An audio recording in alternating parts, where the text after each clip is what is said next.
Hoje nossa análise foca num canto bem especial de Lorena, lá em São Paulo, o bairro Ponte Nova. A gente recebeu um material bem interessante do podcast Lorena SP, sabe?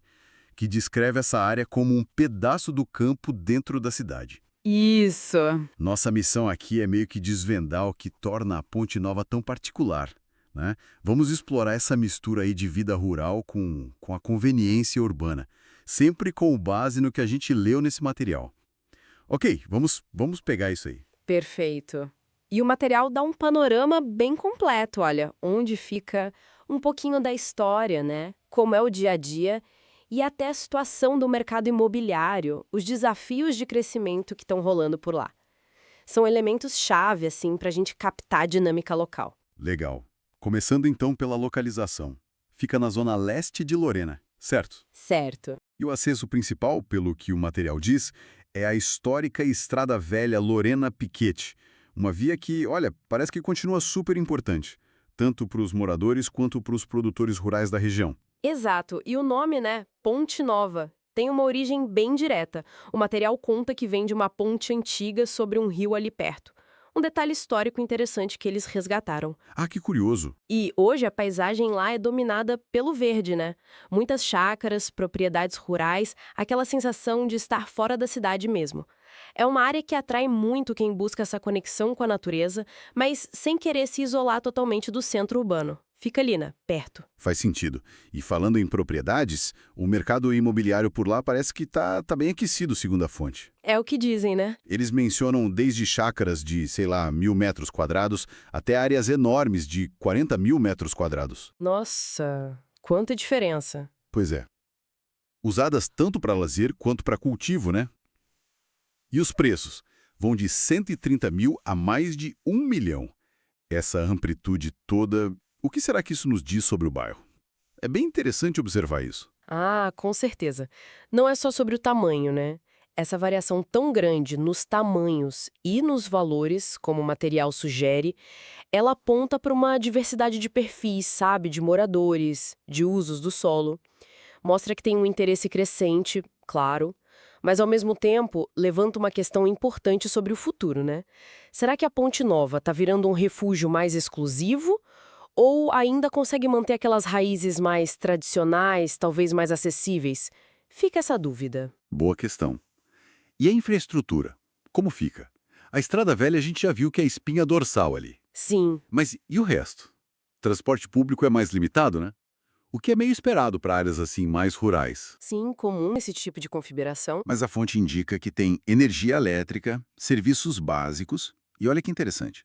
Algumas propriedades já têm internet via satélite ou até fibra óptica. Ah, isso é fundamental hoje em dia. Totalmente. Como essa combinação de infraestrutura, segundo o material, impacta o dia a dia lá? Isso viabiliza o trabalho remoto, né? Sem dúvida. É um ponto crucial que a análise destaca. Essa dualidade. Ela permite, por um lado, manter um estilo de vida mais tranquilo, mais conectado à natureza, mas, por outro lado, conecta os moradores ao mundo digital. E isso não só viabiliza o home office, como você falou, mas também pode acelerar mudanças sociais, econômicas na área. É um fator de transformação, assim, meio silencioso, mas potente. Entendi. E a comunidade? O material descreve como sendo tradicional, mas também engajada. Participativa, né? Isso. Citaram até um exemplo recente de uma revitalização de área de lazer feita pela prefeitura.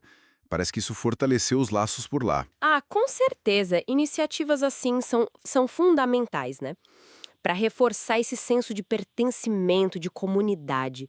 E o que é fascinante aí, e a fonte toca nisso, é observar como essa comunidade interage com as mudanças, com as próprias tradições, como ela se mantém e se transforma. E falando nessas mudanças, outro ponto-chave que a fonte levanta. A Ponte Nova está no centro das discussões do plano diretor de Lorena. Importante isso. Sim, que é basicamente o documento que orienta como a cidade deve crescer, se desenvolver. Isso traz desafios óbvios, né? Meio ambiente, saneamento, como preservar o verde. Exatamente. Aí surge a questão central que o material destaca bem. Como é que se concilia essa expansão urbana com a preservação, tanto ambiental quanto da identidade cultural do bairro? E a participação ativa dos moradores nesses debates, como a fonte menciona, é vital, essencial para buscar um equilíbrio. A gente vê ali um microcosmo, sabe? Dos dilemas de muitas áreas assim de transição entre o urbano e o rural no Brasil todo. E para quem visita, hein? A descrição que o material traz é de uma imersão total no campo. Deve ser uma delícia. Imagina, sons de pássaros, muito verde, opções de trilhas, riachos, uma tranquilidade que, imagino, chama muita atenção, contrastando com a própria cidade de Lorena ali do lado. Totalmente. Então, o que tudo isso significa no fim das contas? Ponte Nova se revela um bairro de contrastes bem interessantes em Lorena. Tem essas raízes históricas fortes na Estrada Velha, uma beleza natural que salta aos olhos, uma comunidade que se mobiliza e, ao mesmo tempo, está ali enfrentando os desafios modernos do crescimento urbano. É essa interface, né? Entre o rural e o urbano, bem na fronteira. Exato.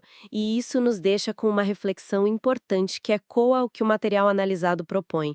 Como é que comunidades como a Ponte Nova podem planejar o futuro? Como elas podem preservar essa identidade, essa tranquilidade que as tornam especiais? Ao mesmo tempo em que se adaptam às pressões do desenvolvimento, da modernidade, que são meio inevitáveis, né? Que modelos de integração urbana e preservação podem realmente funcionar nesses espaços de transição? Fica aí a questão para a gente pensar um pouco mais.